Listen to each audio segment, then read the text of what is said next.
Okay, so that's enough of kind of the introduction. Let's take a look at what our game plan is for tonight. So this is kind of how we'll be teaching. We'll have a combination of slides on the screen. That gives us the visual input for us visual learners.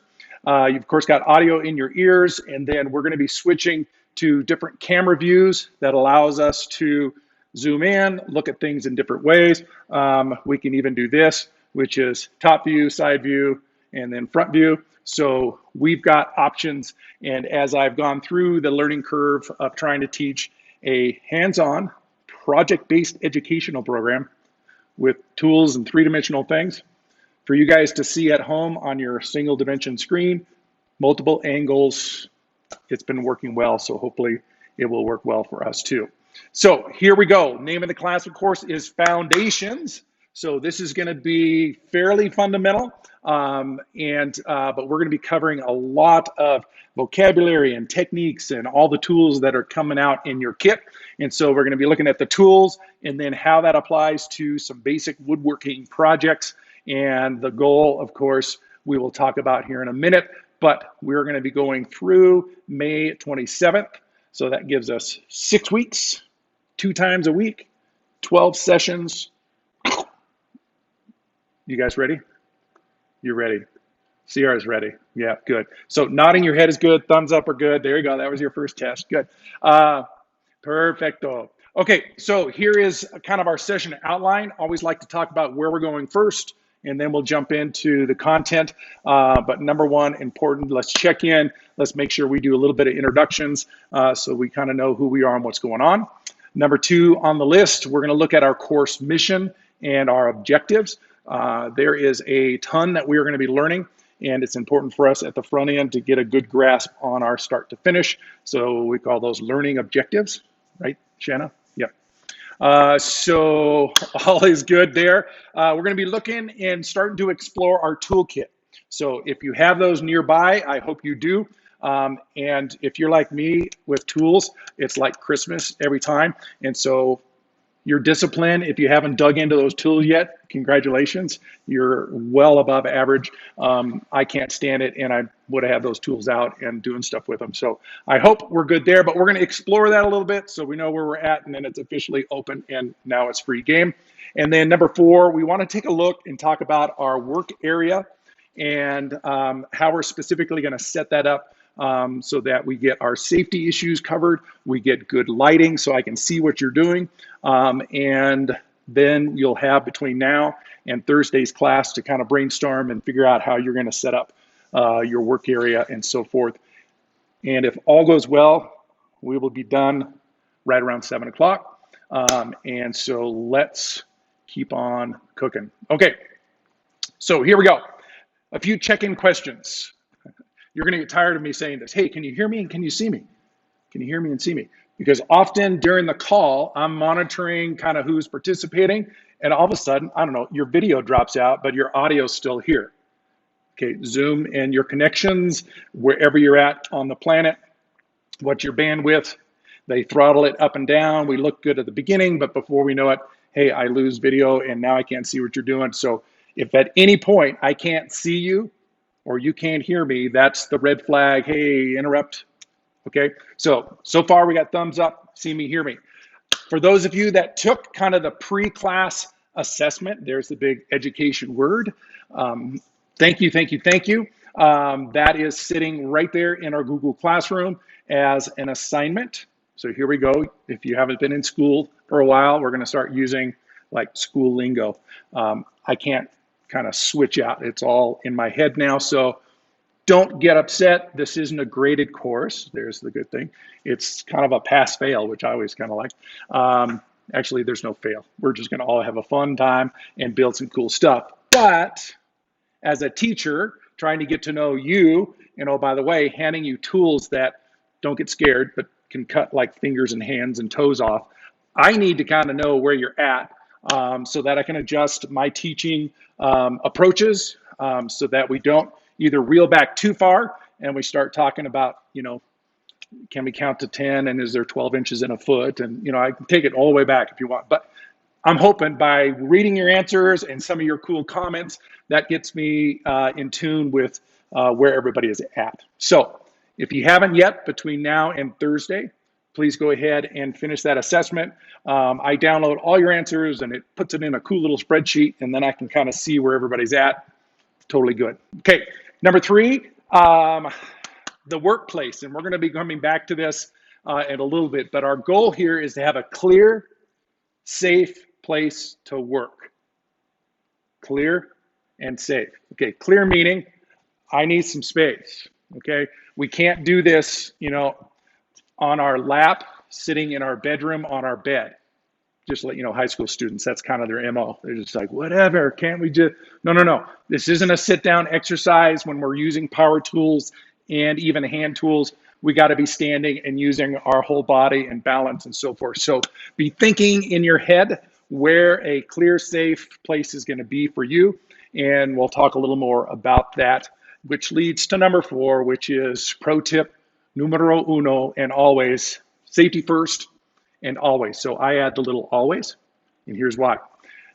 In industry, we're always hammering safety first, safety first, safety first. We have our safety meeting in the morning. Everybody understands it, but by noon, things change, right? Oh, I set up a new thing over there. The chop saw is now over there. The tile saw I just set up in the way, and we're dragging cables and hoses through. So there is an always constant changing environment in the world of building stuff. So in our minds, we're going to say safety first and always. So we're going to remind each other. We're going to make sure I'm watching you virtually. And that's one of the mission critical parts of how we're going to set up our cameras on your laptops or your devices so that it's far enough back. I need to be able to see your workspace, make sure we don't have any safety issues and so forth. So we will be covering safety every single session. And the goal again is to have fun, and everybody leaves here with 10 fingers and 10 toes, and Mr. V can sleep at night. So that is a good thing. Okay, any questions or thoughts on that right now? If not, give me a thumbs up. Practice. Thank you. So other Zoom techniques, if you're understanding, at the top right corner of your screen, there's a little tiny box with a lot of little boxes, and if you hover over it, it says view, and you can then change your view based on what works best for you. Okay, so you got speaker view, or you've got gallery view, and you can go full view. So you can toggle back and forth depending on what works best for your visual and so forth. So good thought. We're going to learn skills in Zoom, especially when we're set up and I'm giving you, this kind of information in 3 views, and then you're trying to translate that to your little 3-dimensional workspace. That's going to take a little bit of time to get used to. So that is what we're going to do. I've got Karen coming in real quick, so let me go ahead and get her on board. Okay, so introductions. Super important for all of us right here, and you can just read along with me on screen. This class is an interactive learning experience. That sounds like a good brochure, right? Ooh, it sounds good, and the flavor's good. But it really, each one of those words is super important to me. And when we're in this virtual environment versus all of you in our shop, we've got to really work hard to make it a learning experience and not just another YouTube video that you're kind of skimming and scanning through, okay? We all do it, and there's tons of content out there, but our hope here, by going live and us getting to know each other, you really will get a sense that this is an interactive deal, which means, definition-wise, we are actually talking to each other. We are asking questions, and more importantly, we're learning from each other as we go. I'm going to kind of introduce myself just briefly tonight, but for the sake of only having 60 minutes, we're going to kind of get to know all y'all as we go. Some of you I know, some of you have been in class with me, so this is super fun. But like any good friendship, it takes time to build, and we're going to be working through it. But that is our objective for sure, is to have this interactive experience, okay? Secondly, let me just give you the quick bullet points. Okay, so you got them on the screen, and I'll just kind of rip through here because this isn't the Mr. V show. So super important. I am a hardcore family man, have been married to Dawn for 32 years, super cool woman. We've got 3 now young adult kiddos. I had to put all those words in there. You just can't say kiddos anymore. So two of them graduated from Mammoth High School. One of them graduated from Southern Oregon, where we were for about 28 years, and moved here about 8 years ago. I'm a general contractor. I have a Bachelor of Arts in Communications from Chapman University, and then that got me into the CTE. There's your first acronym for the day: Career and Technical Education, CTE. Okay, here for both Mono County and the high school. And so Shanna, as you can see on screen, is our Director of Adult Ed and my partner in this whole massive thing called, hey, what if we taught virtual classes and opened it up to the community? Wouldn't that, this whole story, you guys, you'll hear as it kind of unfolds, has been a wild ride. And in this world of COVID and everything shut down and a hybrid teaching schedule, on and on and on, how can we bring value to the community? Here we are, okay? As far as I know, just let you know, I don't think anybody else has done this before, okay? So I've never done this before. It's a great wild experiment, so it's gonna be experiential, okay? That's how we're gonna go. So general contractor, both here in California and back in Southern Oregon. Long story short, I've been doing a ton of home DIY stuff since I was about 15. Was my first official business. Started in landscape maintenance at my grandmother's mobile home park. I was known as the little guy in the blue truck, and I made a really good living as a high school student, trimming bushes and raking leaves and being nice to senior citizens. And I built a great business, and I didn't have to go and flip burgers or do anything like that. So my experience in the trade started there, and it has been nonstop ever since. So that's a little bit about me. We'll get back to you guys as we get going. But speaking of me, this has been a 3-point mission statement that it's taken me probably, I don't know, 8 to 10 years to kind of nail it really down. But this is what this is all about, okay? We're here to have fun. If we're not enjoying what we're doing, what we're building, what we're creating, why even do it, okay? Point number 2, we're gonna learn how to get things done. This is a super hands-on, super practical, no fluff kind of a deal. I mean, we got 3 things we have to build from scratch, and what you have right now is a box full of wood and parts and pieces, okay? We gotta get some stuff done. So have fun, get it done, and then here's the big one, okay? To gain that deep satisfaction of this hands-on DIY experience, okay? If you haven't had that joy of building something with your own hands, and you had an idea and then you went and got stuff and then you figured out how to put it together, and then it sits there on your dining room table every time you sit down, there is this unbelievable satisfaction and joy that comes from being a do-it-yourself, hands-on kind of person. That is our mission statement, and you can hold me to it. And if we're not having fun, let me know. If you don't get enough information, let me know. And then ultimately, if you get done, you go, I don't really care about this do-it-yourself stuff. I'm going to go hire somebody.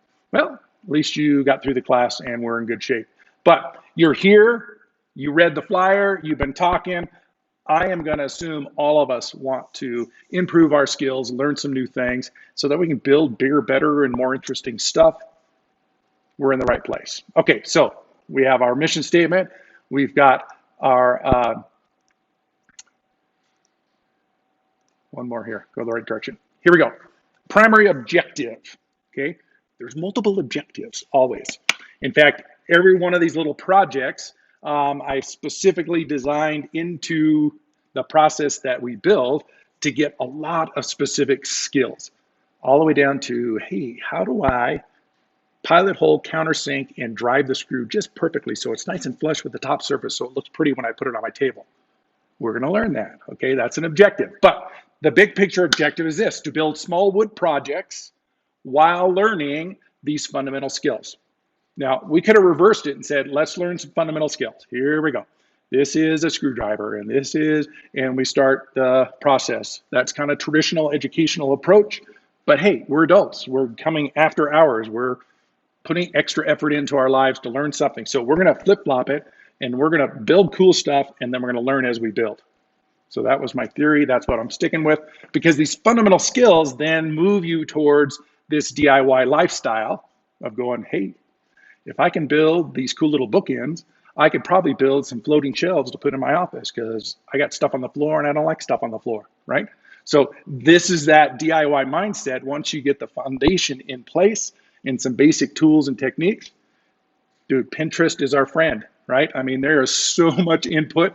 You're like, man, I got so many things pinned on. I'd be building for 120 years and still not figure out how to make them all. But if we figure out how to use the tools and techniques, now all of a sudden we're going to start building this cool lifestyle. So there's the pictures on the screen right there. Those are literally the 3 projects that we're going to build. We're going to start with the one there on the left, which we're going to call the boxy bookends. Get it? We're going to build boxes and then turn them into bookends. Lots of things we're going to learn with that little project. And then the one in the middle is a wall hanging kind of picture frame that gives us some cool decor. It's currently on the wall over there. And so, I'm sorry, somebody's coming in my classroom. Hold on. There it is. Okay, I'll make sure they know we're teaching. And then third is going to be a candlestick holder, which could go in the middle of your table, on your counter, wherever you'd like. But we're going to be introducing some copper pipe. We're going to figure out how we're going to drill and assemble using kind of a mixed media, which is a beautiful thing. So if we can learn how to do steel and wood and fasteners, and all of a sudden the opportunity to build a bunch of stuff is very real for us. Okay, so that is our objective, and here we go. Part number 3. Let's do something. Let's kind of explore our toolkit a little bit, okay? So if you have your toolkit, let's grab it and let's put it onto whatever work surface you have in front of you. I'm going to change view here real quick, and we're going to do a little exploration, okay? So that kit right there is what we're looking for. And if you haven't already broken into it, we'll now go through the process of kind of opening that kit and seeing what's all inside. This is just, again, a good orientation so we know what it is. I'm going to start using some vocabulary because vocabulary helps us communicate as builders and creators. There is a lot of it. I'll try not to get real technical. The good news is a lot of times it's a very practical name, but until somebody tells you, hey, that's a chuck, and then the teeth hold the bit, and right, we start getting vocabulary. So here's the kit. If you've got it, let's go ahead and pop the lid open. So 2 latches, lid comes off, you can set it aside. First thing on top is you're gonna see these 2 lovely laminated cards. I'm pretty excited about these laminated cards. Okay, Shanna knows I'm excited about laminated cards because she helped us get this going. But color photographs like that one, for example, teaches us how to get our tools in and out of this case because it's like a jigsaw puzzle. If you don't do it right, the stuff doesn't fit. I had fun figuring it out, sort of. So I took pictures and that's part of it. If you flip that card over, here's another super important thing. I've got you a sweet little tool belt that has currently 11 different tools in it that probably does about 45 different functions, just to let y'all know. So we have multiple tools in here. But that we're going to go through because that gives us the names of the tool. So if you haven't yet read this list right here, that's something you could do between now and the next class and get yourself familiar with these tools. So when I say, can you please get the modular drill driver extension?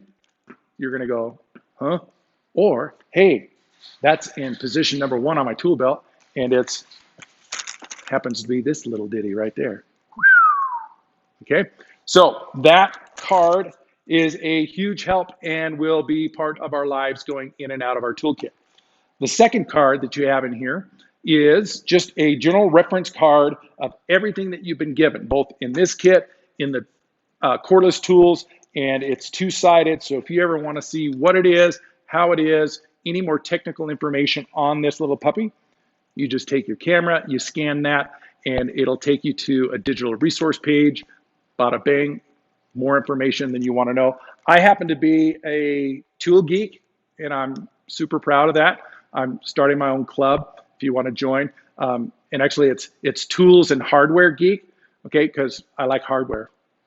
And it's kind of geeky. So I'm going to try to not go too far, but Shelby and I are kind of kindred spirits there because we like tools. So this will get you some more information.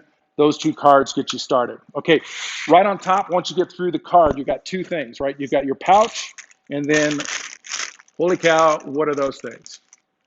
Safety first and always, okay? So these safety glasses are specific for what we're doing here. They have a full wrap, which helps protect us from things coming at us from the side and the front. These are OSHA approved. The Tech Geek is a Z87.1 is the rating, which means the plastic doesn't shatter when stuff hits you and it doesn't go into your eye. It will protect us immensely as we're working. So safety first, that's on the top of the case. For those of you that wear glasses, okay, like myself, if you need to wear your prescription glasses in order to see accurately, which I do, there is another kind of safety glass that we can get you that fits over your prescription glasses and has the same side protection and the same OSHA ratings and so forth. So go ahead and email me. Let me know if that's something that you're interested in because we've got some sets here and we can get them to you. These ones, after being in the trades for 30 years, I finally bought prescription safety glasses, OSHA approved, totally cool. So now I can like see big monitors and work and not have to be going back and forth. But glasses are important. If you can't see accurately what we're measuring and marking, our building experience is not going to be fun. So make sure if you need them, we've got them, okay? The pouch is on top, and like I said, it's got 11 different tools in here, but each tool does different things. For example, that one tool does 11 different things. 11. It's the tool that I carry in my kit as a trade professional. In fact, here, just to make sure Mr.V isn't blowing smoke, here is my bag right here. This bag has been around and with me for a while. It's just about time for a new bag because stuff's starting to fall out the bottom. But here's my tool. So brand spanking new, hours and hours of multi-tool use. Okay, so I absolutely love these tools. I've proven them out. I make a living with them, and so now I get to share them with you guys. I am totally geeking out, and I'm taking too much time on tools. But here we go. We're going through the case, right? So once you've got that out, you've got a combination here. You're like, what is the yellow space saucer doing in there? Ooh, look at that little bad boy, okay? Did I put the actual sandpaper? I didn't, okay. Velcro is our friend, okay? So this is a hand sanding and finishing tool that I just found a couple of months ago as I was putting these kits together. And when you add the sanding disc with the Velcro back, it's a winner chicken dinner because now we can change out grits super fast. We can work through the process of finishing and shaping because this has a nice ergonomic grip on it. It's foamy and cushy, all good things, okay? So that is in the kit. Going down through, now you've got kind of a multi-layer of stuff. You've got 3 different cases of tools, parts, and pieces. We'll get into that a little bit later. But all the way down to a really nice titanium drill driver set or drill bit set. So we've got a lot of tools in there. Mission critical tool, hopefully. You guys all know what this is by now, because when you look at that, you're gonna say, that looks like the picture that was on the pre-test. Oh, I call it a test, sorry. The evaluation, pre-evaluation. Super important tool. Again, some of my favorite brands that I've used, and you will learn why, because there is a difference in tape measures. And all of these are professional grade, super great tools, and you will enjoy learning them. Going down through the kit as well, we've got this little bad boy. So pull that one out so you can see what it is. Y'all, it's just a plastic box. But wait, when you open it, okay, should hear a sound effect. There's the how-to guide, so you can kind of put that off to the side. But this little bad boy is going to be your new best friend for building everything from indoor furniture to outdoor Adirondack chairs to farm table picnic tables to fixing that awkward 2x6 in the top of your joist that you can't get to, but you need to put another one next to it and you can't drill it or drive it, but you could toe screw it if you had a super cool little jig like this to do it with. So we will be learning all about that, but for now, we'll put it back in the case and close it up. We're almost now to the bottom, and you're going to see a couple of pieces, a couple of discs. So I gave you 2 discs for sanding, and then this brand new tool, I decided not to unpack it to give you that full do-it-yourself experience of unpacking your own tools. But this particular drill bit does certain things, and for us, it's going to drill the diameter of hole we need to make our candlestick holder. So we'll get back to that. Now, this tool, I just had to put it in there because it came in a set. But if you've never used one of these tools before, now you got something you can do some serious gripping and ripping, we call it, okay? Because this little bad boy adjusts to small settings or large settings, but we'll learn a little bit about that. 2 more things in the case. This is just some spare parts that go with our Craig pocket hole. So they are 1 1/4 inch. We can build some serious stuff with that. So I left it in your kit so we can use it. And last but not least, dun, dun, dun, the shiny new blue and yellow speed square. Okay, so there's your tool. It's called a speed square because it's super fast. And it squares things, and it'll do 45 things, and it's got scales on it. And so we use this a ton for layout, for aligning parts and pieces. If we need to make a boxy bookend, well, the boxes need to be square, ladies and gentlemen. You can't have a crooked box because it won't work. So we are going to be learning all about this little tool, and it just happens to fit nicely right in our cool little pouch. So when we need it, it's a quick draw situation because this is a speed square, okay? So now comes the test. Look at your card and see if you can put everything back in the case the way it came out of the case. All right, here we go. We got 2 minutes. 3, 2, 1, let's do a race. We go like that, and then we go like this, and then we go like this, and then we go like this, and then we go like this, and then we go to step 3, which is this in the corner, this in the middle. Oops, see, I even missed these 2 things. I'm going to put that right there.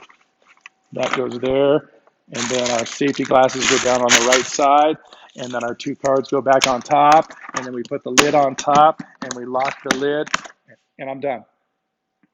Who else is done? Ooh, there we, nice. Okay, we're looking good. Some of us are working through it. Good team effort down there, Sierra. There it is. Okay, that was a little bit of handicap. You know, when you got that school partner, you're like, I'm killing it, but this guy is having some issues, and hopefully we won't have any challenges there. Sorry, don't mean to diss the guys, but ladies usually have that ability to put things together. All right, so that's our box. Second set of tools. We're going to let the other case not so worry because those are all the parts and pieces, but dun, dun, dun, dun. Okay, get the big green thing out. There is lots of fun in here, and I'm going to have you do another task as well as putting them back in the box, or in this case, a bag. So here we go. Let's unzip this thing and see what is inside the bag of wonders.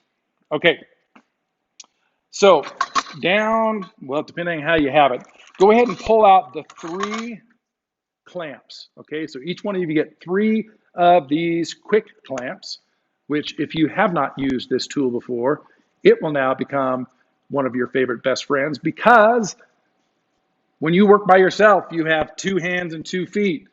And a lot of times you need to clamp, hold, adjust, and then drive something, and you're like, I'm out of hands. Well, these little bad boys, if you push that little black lever and you pull out the clamp and you release, and then watch this, you grab that little thing and you go wham, wham, wham. And that will grip your finger or your friend, or in our case, lots of materials. And then when I want to release it, I just push that little button again and it releases super fast. So when we're clamping things to the table, we can work in and out. We can go vertical, we can go horizontal, we can go from top down, and we need a total of 3. So please raise your hand if you did not get 3 of those. Cool. Okay. So I had to put 18 of these kits together in between teaching high school students and everything else. So if I miss something, we'll make good on it. Okay. Other things that are in here. Pull out the second tool, which is that little bad boy right there. Ooh, that is a sweet little tool right there, by the way. This is our cordless drill driver. You're going to hear me say that all the time. It's just not a drill because it does more than just drilling. We're going to learn how to drive fasteners, and then we're going to learn how to drill holes and blower holes and all sorts of cool stuff. So it's a drill driver. And if you really want to get confused, this is the tool I use in my kit. And this is a drill driver hammer driver. It has 3 different motors or adjustments in one little tool. So the kids have a lot of fun when I try to teach them that vocabulary. Okay, drill driver hammer. We're going to just use it as a drill driver. Next in the case, you're going to hopefully see you've got a battery charger. And you should have 2 1.5 hour lithium-ion batteries. Okay, so in the world of cordless tools, 1 battery is really bad because when this one runs out, this just turns into a doorstop. It does nothing. There's no power. You can't do anything. So the important thing, always, have 2 batteries and a charger, because when one runs out, I can remove it, put it in our charger. It's charging because I just plugged it into the wall while I take my second battery, load it up, and keep working. So, dose batteries. Your job is to make sure you plug in your charger and you charge both of these batteries tonight so that you've got fully juiced batteries. Now, this is kind of their basic entry-level battery, so it does not have any kind of level indicator. No big worries because you have 2. And if you can't remember which one you plugged in, you plug it in and it's got these great little LED lights. If it's green and solid, that one's fully charged. If it's blinking red, it's got some charging to do, and you just leave it in there and away you go. So if you ever want to monitor what your batteries are doing, put it in the charger, plug it in, there's your monitor. Life is good. So 2 batteries plus charger. Last but not least, ladies and gentlemen, the circular saw. All right, this amazing tool keeps me up at night thinking that I just handed out 14 of them, and all I see is you guys in a little tiny video box. Okay, at least I see your faces, let you know. In high school, I see little black boxes with white letters. I'm like, dude, they got this, going this way on their arm, and I'd have no idea. So we're gonna keep it real. You see there is 0 battery here. This is how safety number 1 on this tool works. Never engage the power source until you're ready to do something. The second backup on this tool is this little lever right here on your thumb. It pushes in, which then allows you to trigger the tool. If it's not pushed in, the trigger is locked. FYI, that's on the test, the pre-evaluation quiz. That's what it is. Okay, because this circular blade right here is a beautiful way to cut lumber, but not flesh and bone. So we want to keep everything super safe, including this cool little retractable spring-loaded blade guard. So if you're looking at this, this is the only place, if I get my finger or anything caught between the plate and that blade, that is where it will pick up flesh and bone, or it really likes, by the way, the little tassels on your hoodies, which we're going to talk about, things that dangle and long hair or necklaces or anything like that. So being safe with this tool means we got to keep stuff away from the blade. and make sure we know how to operate. So that is going to be our go-to tool for cutting everything that is in the kit, okay? You're going to see a couple of things. Let's see, what did I do? You're going to go, hey, his blade is red. Did I put a blade on your guys' tool? Yes, there's a blade, right? Yours should be that one. Confirm or deny. Oh, they're not. It's, oh, yeah, that's right. Sorry. Here's my Tool Geek thing. I couldn't wait to cut with this new blade, so I put it on and was cutting. Okay, we're going to do that next session. We're going to show you how to change and install blades, but it was very purposeful. There's two different blades. If you're looking at them, you've got this silver blade. It has big old honking teeth on it, and if you read the label, it says 18 teeth. Okay, so this chews through wood. Just that's how you remember that vocabulary. Teeth on the blade. If you look at the red blade, it says it has 30 teeth. All right, here we go, Shelby. Question for you. Which one cuts smoother, 30 teeth or 18 teeth? Dun, dun, dun. The 30? Yes, she's like, how do I do 30? You can unmute and just say 30. Oh, excellent. Okay, the more teeth, the finer the cut, the different type of material we're going to use. So if we're making furniture pieces or decorator pieces, that's why I had to get a new blade. This one right here will eat through 2x4, 2x6, 2x8, rough lumber all day long. It'll chew it up. It won't be pretty, but it will cut it like butter, okay? So there's one thing you learned. Depending on what you're building, we got to have the right tool to go on the right, or the right blade to go on the right tool. So we're going to learn about that. And for now, let's leave the 2 batteries and the charger out, but let's put everything back in the box, okay? So we can put the saw in on the right-hand side. We're going to put the drill driver next to it. We're going to take our 3 quick clamps and slide them down the left-hand side. And it should zip up a whole lot easier without all the batteries and chargers in there. And we now have our tools tucked away, looking good. All right, so I'm checking video and everybody is tucking it away, looking good. Another good thing about the batteries is that there is circuitry in here which allows you to never ever overcharge these batteries. So old school thinking, oh, I got to really watch it. I can't leave it on the charger too long or it'll burn the battery out. Thankfully, the engineers listened to us and said, you know what? I'm going to put it in the charger and then walk away. So why don't you figure out a way to automatically turn it off, which they have. So if you're near it, you can see me doing that. You guys, I just think that's fun to hit it and hear it click. But you're squeezing both sides. There's 2 little spring-loaded latches on either side. And so once it gets down in, when you hit it, it clicks and it's fun. So we're going to do it that way. And then when you load up your tools, you really feel like, you know, SWAT or something, right? You can jam your casing in. So charging your batteries, you'll see the indicator lights and then switch it out once you get through, and life is good when we are learning about tools. Okay, so that was the kit, the list, hand tools, cordless, power tools. So those are our 2 big categories. And I'll try to be real specific. When I say, can you get your hand tools out? You're going to think, ooh, the majority of them are in that cool little pouch.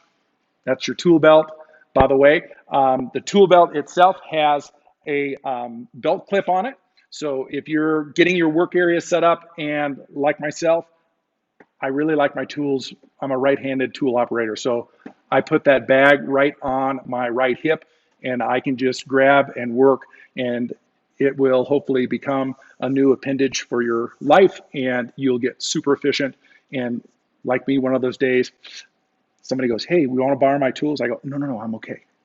Let me go get my own. So it becomes a very personal thing because you know how to use them, you know how efficient they are. And when somebody hands you a janky pair of pliers, it's just like fingernails on a chalkboard almost. It's just, I'm sorry, it's DNA. It's so that's where my bag, I have a hard time letting tools go unless they're just really thrashed.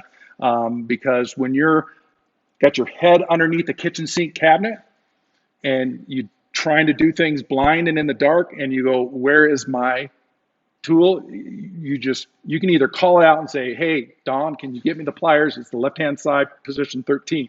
She goes, yeah, sure thing. Here's your needle nose pliers. So that's why we've got the bag, and we're going to learn all about that as well. Okay, we're doing pretty good on time. This is good. What else do I have? Okay, so on the hand tools, in the case, let's go ahead and pull out the card real quick. So I'm going to get mine back out now that we've got them neatly put away.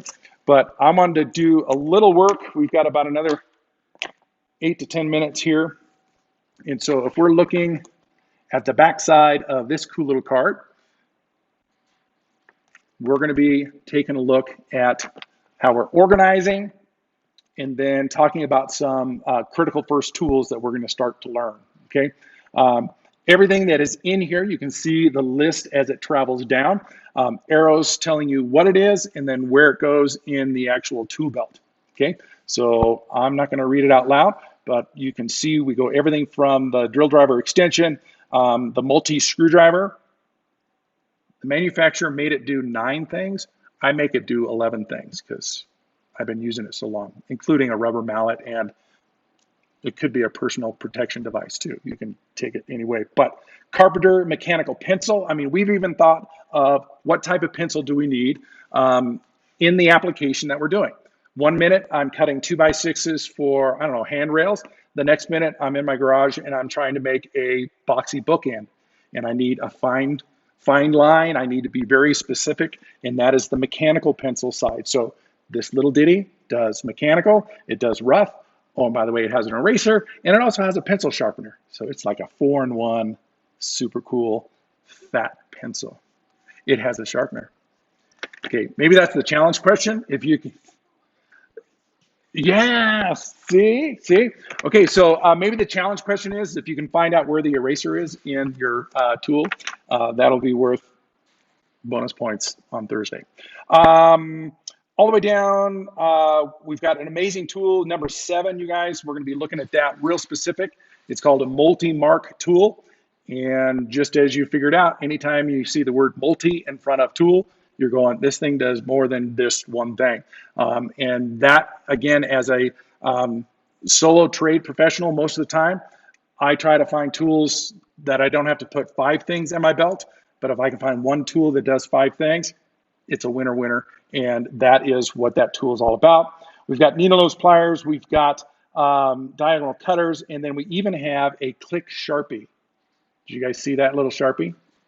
Okay, you're like, why did you put a Sharpie in here? It has a specific purpose. And so if you need a Sharpie, it clicks. By the way, you're like, why didn't you just put a cap on it and then you put the cap back on it and then you put it in your, yeah, Shelby knows. When you are holding something with one hand and you need to mark it with a Sharpie, tell me I don't have 3 hands. And so, but I do have a thumb. And so I reach down in my kit and I pull it out and I go click, mark, click, back in the, okay, sorry, geeking again on your butt. That's going to be our go-to list. Feel free to pull things out, check things out, and then just put them back in the spot. Life is good, and we'll be ready to start building. Now, the measuring tape, for those of you that haven't spent a lot of time with it, I'm just going to grab this one. So I just grabbed this from my personal kit. By the way, that was, my dad's name was Rip. My last name is Van Winkle. So I'm pausing for dramatic effect there. Anybody know Rip Van Winkle, the story of the dude with the beard that slept for 100 years? Shake your head if you've kind of heard that story. Okay, good. So I'm going to call that about 80%. Okay, you say that to a bunch of high schoolers, it's less than 3%. They're like, who? So I got to bring out my little, book and show them. But anyways, my dad passed away 3 years ago. This is his tape that I bought for him. Sorry, side note. About 15 years ago when he came back to work for my construction company in Southern Oregon. It's this multi-generational, super cool, fun thing of learning how to do stuff together. So anyways, his tape, Same deal. We're going to learn all about this device because we're going to be using it an immense amount of time. And you're like, it's just a tape measure. Why are you getting so excited? Well, there's a lot that we can do with this tool, and we know how to use it properly. Again, we can build everything from a tiny house down to a boxy bookend. This tool will get it done. So that is one of those mission critical tools, knowing how to read not only the increments, so there's another vocabulary word. Increments is a fancy name for the little black lines that are on the tape measure. Each little line is an increment. It starts with 1/16 of an inch is our smallest little increment. So note to self, we're not going to be measuring anything in 30 seconds or 64ths. That's like for, I don't know, pianos and, mechanical stuff. If we get close, 16 plus or minus a smidge, there's another technical term, smidge, goes along with flush, okay, all these important words. So 1/16 of an inch, we need to be able to measure all the way out, and that's going to be what we're going to call one of our critical tools, okay? What else we got in here? This tool, now we go into the cordless power tools. So anytime I say grab a power tool, or I shorten it, just say grab the cordless drill driver, that's what we're talking about. Anything that I can take and add a battery as its source of energy. Now we've got a very safe and convenient tool. So if you haven't been in the tool business as long as I have, when we had cords on everything, oh my gosh, talk about revolutionary, change in our safety. Because if you can imagine, if I've got extension cords running all across the ground and up the walls and plugging in everything, and then by the end of the day, there's 3 of us on a crew, and we got this spaghetti mess of crisscrossing cables, never a good idea. Okay, there's 110 volts flowing in every single one of those cables. It's just like a recipe for disaster. So cordless tools, it's just me and my battery and my tool. As long as I keep it clean and safe and everything is where it needs to be, I don't have any other trip hazards or electrocution hazards. I just took them out of the equation, which I like it, especially when you're at home in little tiny boxes and I'm here. So that's going to keep us happening. The drill driver and the circular saw, we're going to get to know these tools really well. In fact, here it is. We're going to be doing some anatomy and some vocabulary. So I'm not going to step totally away from the academics, because for those of us that like to learn things, the human body is the anatomy. Well, our tools have parts and pieces, and they do specific things. So it's the right word, tool anatomy. Like some of those questions, I said, hey, Liz, here is the circular saw, but what is the safety feature and what do I have to do to get the blade to spin? And I had some great answers back, by the way. You're like, well, duh, you got to put the battery in there first. True. Then you just pull the trigger. Not true. You have to push down the safety lever and then pull the trigger. So those are some of the anatomy tools. So when I'm watching you guys work and I see nothing spinning, I'm going to say, hey, wait a minute. How do we get it to spin again? All right, gray lever on the left, push it in, then trigger the tool. Now you're good to go. So we're going to need to know the anatomy as well as the vocabulary so we can talk to each other. And if we were working live here in the shop or on a job site, these skills of knowing the tools well enough and then the vocabulary to back it up not only makes us great builders, but it keeps us safe, it keeps the job site safe, and it keeps us building for years and years, because our goal is to have fun, get it done, and gain the deep satisfaction of this hands-on experience. And that is best done without getting hurt. Injury-free, think injury-free. If you're not sure of something, stop yourself and just go, I'm feeling uncomfortable. I don't want to deal with this thing. It makes a lot of noise. It's like screaming at me and you want me to cut through this piece of wood. Okay, natural fear is a very good thing when it comes to power tools, because it keeps us cautious. And I'd rather us err on the side of caution versus, hey, I just gave you the go ahead to, I don't know, build something and you're going to go, right? No, just go, ooh, let's be smart. Let's wait until next session. And we're going to start going through this process of learning and knowing. And I'm not going to necessarily give you live assignments off our Google Classroom saying, okay, now it's the anatomy test, which I do for our high school students, by the way. But you're like, we don't need tests. But what I need to know is that you know. So I may ask, Karen, can you unmute and let's talk about the drill driver real quick, and I'll hold it up to the camera and I'll go, what is this thing called and what does it do for us? And Karen, however you explain it is fine. It's the gray Hujima-jigget that when you push it into the left, it locks the trigger so I don't accidentally drill a hole through my hand. Perfect, okay? A+ on the anatomy test. That's all I'm looking for, because if you know that, we can stay safe and we can keep building cool stuff, okay? So let's talk just a couple more minutes here about our virtual world, okay? So this work area setup that we're talking about. So I'm looking at all your pictures, and tonight we are all just kicking it like in our front rooms, it looks like. Totally fine, kitchen table, whatever. But the minute we start cutting wood with that circular saw, you cut through wood, it creates sawdust, and then it starts fluffing and floating, and we do not want to be cutting material in our homes, like in our front rooms or living rooms, okay? So think about, if you need to, 2 different spaces, either one in a garage or outside patio. Thankfully, our class has started now where we got daylight longer, it's warmer, the snow's starting to melt down. So working outside is a great way to get fresh air, sunshine, and build cool stuff. That's another t-shirt I should make because that's super fun. But if you have to work inside, here's what we're gonna do. 2 things to look at, okay? Safety is always our thing, and then we need to be effective in our education and keeping those priorities straight. So to do that, look at this little diagram. Dun, da, da, da. Here we go. Top view, that means looking down, and the blue U, you see that? That's like your head and your shoulders, like you're standing there like that. Everybody got it? So you're standing at your workbench, you're looking forward, and you see this little brown box, okay? We're calling that the work surface, okay? MDF stands for medium density fiberboard, this stuff right here, okay? So it's basically sawdust, glue and adhesive, and they smash it together and it becomes a cool piece of 3/4 inch thick, super smooth MDF, which if you need a piece or something like this, I've got some extras here in the shop, and we can, again, do some email work and figure out what has to come to your neighborhood. But the purpose of that piece of wood is so that when we're sawing, cutting, drilling, and driving, we're not accidentally going, I don't know, through your mother's dining room table, for example.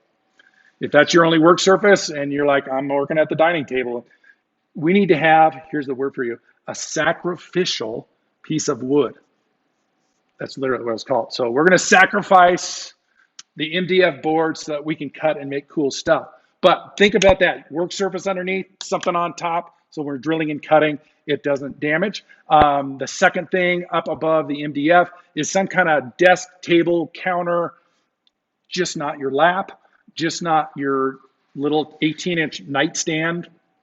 Had a kid trying to clamp that board to a nightstand, and then it's all rickety and it was not good. So something nice and stable.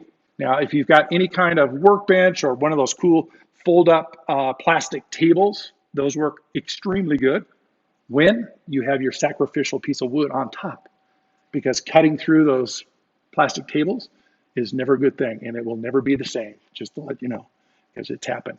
Okay, so here's what's really important. The next 2 things. You see on your left, you see your laptop, okay? I'm going to assume, please give me a thumbs up if you're watching me on a laptop right now. If you're watching me on a laptop, 1, 2, 3, 4, 5, perfect, okay? The beauty of a laptop is, oh, there's Ella. Sorry, somebody just wants to join our class, so I'm gonna let her in. Okay, it's on a hinge, so you can kind of tilt the camera down if you need to, or open it up so that if you need to get a different view. But be thinking about the placement. You're standing here in the blue, the laptop would be on your left, kind of a side angle, right, coming across your work area, because ultimately we want this. I want your side camera to be shooting across so that when you have, I don't know, a skill saw in your hand and you're doing this, I can see if your hand position is right or wrong, okay? And we're not gonna cut off any fingers. So that side view, super important. Don't make it super close up so that all I'm seeing is just a little bit of what you're doing. I need to see kind of your hands up to your elbows So if you need to move your laptop back a little bit until you get the right distance and then angle of the screen, here's some more homework for you. Experiment with that. Figure out how my workspace is going to go, where my laptop is, and then last but not least, the blue box at the top where it says a window or a lamp. Okay, some kind of light source needs to be in front of you and not behind you. In front of you, not behind you. Because if you were seeing what Shanna was doing when we started, she had the cool window behind her and it was like all cool, but the camera iris shuts down because it has way too much light and Shanna becomes a big black blob. Sorry, that was not kind, but a silhouette of Shanna, sorry. And the reason I say that is that's all I look at. The students, I've gone over this over and over and over, and like, okay. So those factors, where your light source is coming from, your computer is off to the side so you can angle it, and your work surface is big enough, clear enough that you can get your tools and materials going. That's your mission in life, is to figure out how you're going to make all that happen. Okay, so lock this diagram in there, and then over the next couple of days, even the weekend if you need to, start talking about, oh, when I set up for my class setup, I'm going to have my work surface out. I'm going to have something that I can cut on, that sacrificial deal. I'm going to make sure my laptop is, oh, by the way, charged. There we go again. You have another battery in your tool belt, which is your digital device. It's no fun when you log in and then you don't have your charging cable and then Zoom drops you like a rock and you miss the whole thing. So make sure if you need to, plug in your laptop, have it ready to rock and roll, and then we will test and I will double check everybody's setup. And if we're looking good, we'll make some adjustments if we need to, but that means we'd be ready to start working with tools. Great question. We're going to be wrapping up here. Is there any other questions, you guys, based on what we've been doing and what you're going to do next? Awesome. We're shaking our heads. Good.